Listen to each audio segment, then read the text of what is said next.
Thank you for joining us tonight at 9. I'm Sarah Horbacewicz. Tonight, Arkansas State Police is investigating after a sheriff's deputy shot someone in Boon County overnight. Officers with the Flippin Police Department received a call of a suspicious vehicle just before 1 this morning and found 20-year-old Spridel Hubiak asleep in his car. Police discovered that Hubiak was wanted in Maine for a homicide that happened last week. Officers say he drove away when they tried to arrest him. ASP and Harrison Police used spike strips to stop Hubiak. He later crashed in a gas station parking lot where officials say he got out of the car holding an assault-style rifle. That's when a Boon County sheriff's deputy shot Hubiak multiple times. He was given medical aid and taken to the hospital. As of right now, there is no information about his condition, but the report says he's expected to survive. The names of the officers involved have not yet been released. No officers were injured in the incident. We'll keep you updated with the latest as soon as we know it. Tonight, crowds gathering for the Times Square ball drop are also seeing enhanced security. There have been almost daily protests in New York against the war in Israel. That slowed down entry into Times Square, with crowds still arriving in the late afternoon after going through security. Officials say there are no known security threats to tonight's festivities, but they're taking precautions, including expanding the security perimeter. If you see something, say something. This is a combination of everybody working together as one city, one mission, one goal, and that's to keep everybody safe. The New York City Police Department is using drones for the first time to patrol street by street. They have helicopters high overhead to give officers on the ground a real-time bird's-eye view of potential hotspots. Happy New Year's Eve. Today we had above average temperatures for the last day of 2023. We actually got up to a high of 64 here in the capital city. That's a good 14 degrees above normal for this time of year. So if there's any indicator of the trends of this past year, we'll take it. Now as we continue through the night, already starting to see temperatures falling off into the middle 40s. By the time the ball drops at midnight, we're looking to see temperatures in more of the upper 30s. As you're probably headed home, if you're doing any late night celebrating, we'll start to see temperatures falling off into more of the middle 30s. So it definitely wouldn't hurt to bundle up if you're headed out to celebrate tonight. Waking up early Monday morning, lows are going to be just barely below freezing in the lower 30s. So again, a cold, frosty night. Make sure you bundle up, and I'll have the look at the first week of 2024 coming up in just a few.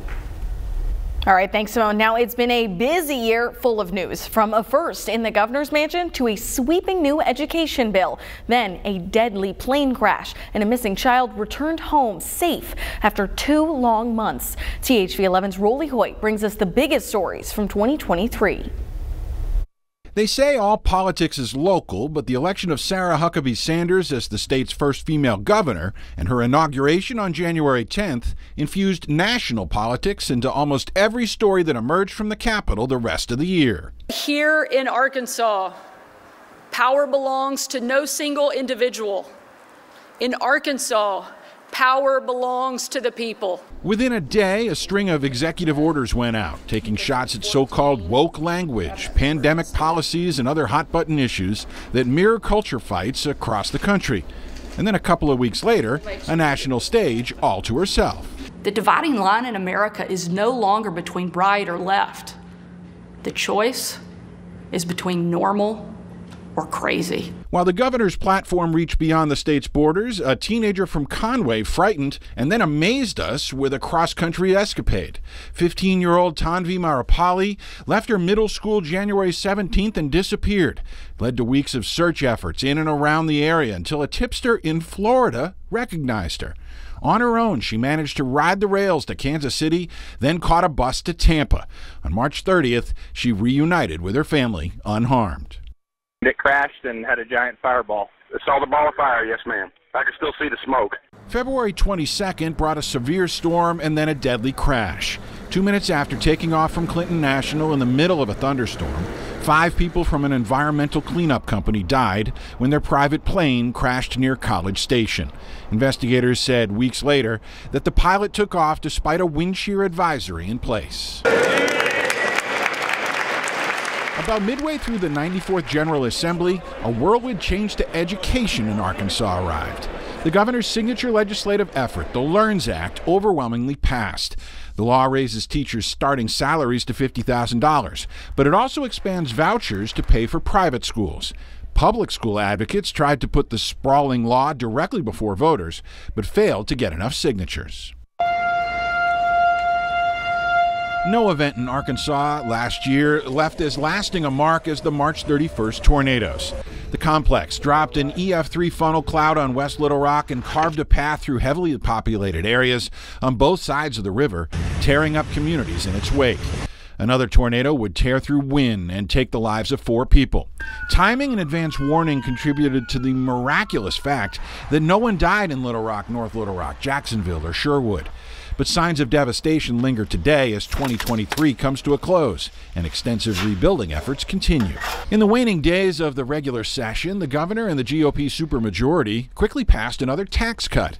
It reduced personal rates and cut corporate taxes in the face of steady state revenues that have kept a budget surplus in place. When a new law passed that imposed criminal penalties on librarians if kids got their hands on materials deemed pornographic, debate flared in Saline County. The conservative county judge and a majority of the quorum court pushed out the library director there when she pushed back against the new law. Parents are the only ones who decide what their child reads, but they don't decide it for other parents' children. A federal judge later put the law on hold, ruling it infringes on the First Amendment. A summer of sadness fell on the Razorback football family. Standout former Hog quarterback Ryan Mallett drowned while on vacation in Florida June 27th. Then 5 weeks later, former Razorback running back Alex Collins died in a motorcycle crash. After getting nearly everything she wanted from lawmakers in the first half of the year, the governor had a political hiccup come September. A barrage of records requests from critical bloggers prompted Sanders to ask lawmakers to tighten up the state's Freedom of Information Act. Somebody suing the state of Arkansas can FOIA our attorneys to determine our legal strategy. That's not just crazy, it's a waste of taxpayer resources. But even Republicans balked, and instead, a watered-down bill passed, and it overshadowed yet another tax cut that also passed. Certain security records can stay secret, but the trolling for documents turned up an outlay for a $19,000 lectern. Word on how that purchase went down is due early next year. The sadness for fans of the Hogs in the summer turned into a sour season for the current team. But the return of controversial coach Bobby Petrino gave fans a charge, hoping that the offense will rebound next year. Yeah, I want to win. I want to see us. I came back here to support Coach Pittman in winning. Head coach Sam Pittman will stake his future on the hill to an offensive coordinator who delivered great success a decade ago, but lost it all when a motorcycle crash exposed an affair and got him fired. Who knows what news stories 2024 will bring, but we do have to lament a great friend won't be reading them to us. Craig O'Neill retires after 24 years at THV11 and more than 50 years on Arkansas's airwaves. But we know he won't stop reading. Helping kids develop a passion for books will remain a passion of his. So we're sure we'll see him around wherever smiles and stories are being shared.